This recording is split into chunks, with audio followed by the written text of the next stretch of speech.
Selamat pagi Pak Bambang dan selamat pagi teman-teman. Kami dari kelompok 6 akan menjelaskan rancangan software dan database yang telah kami buat. Kelompok kami beranggotakan 6 orang, ada sama Nico Armando, kemudian ada Kevin Jonathan, Satria Widura, Alvin Esle, Kevin Gabriel, dan Vincentius Enrico.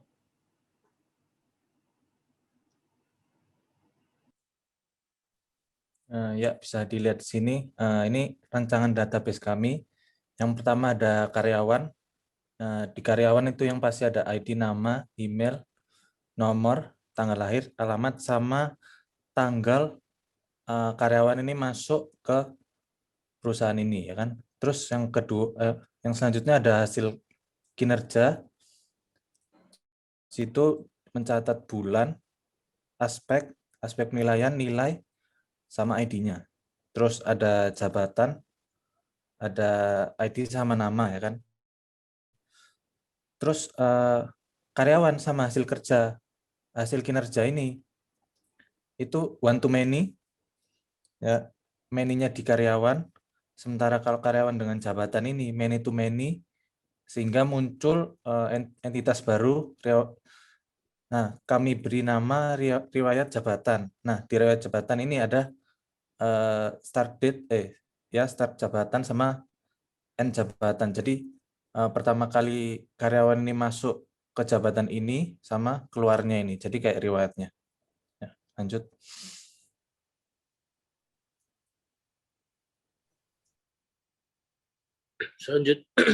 Selanjutnya ada fitur, yaitu pertama ada home, lalu selanjutnya ada login, lalu activities. Lalu kami akan menunjukkan demo project yang telah kami buat.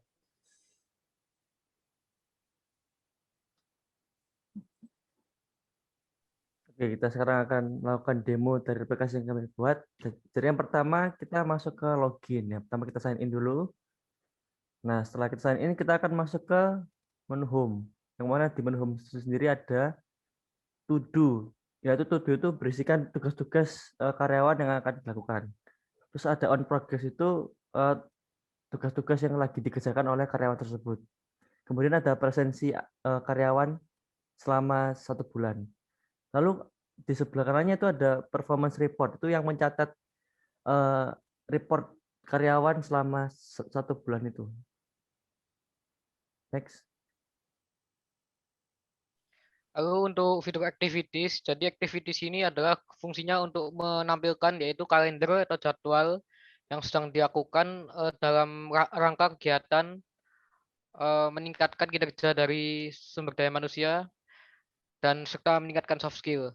Lalu di sini untuk yang bisa melihat hanya adalah pegawai biasa. Lalu untuk di manajer, jika manajer yang login, maka manajer dapatkan fitur tambahan yaitu untuk edit activities. Jadi edit activities ini nanti manajer dapat menambahkan satu jadwal lagi atau kegiatan dan mengeklik edit activities dan mengisi seperti title, date, dan description lalu disubmit. Lalu di aplikasi kami juga ada fitur employee. Jadi fungsinya employee ini adalah menunjukkan data-data dari karyawan. Namun untuk jika manajer yang login, maka akan memiliki fitur tambahan yaitu dapat memberikan report kepada setiap karyawan yaitu dengan mengklik add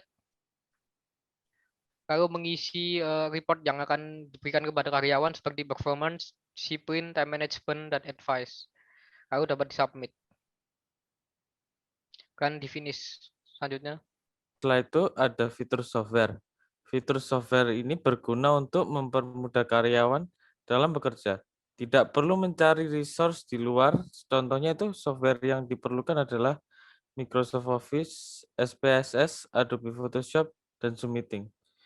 Ketika para karyawan ingin mendownload, bisa diklik tombol.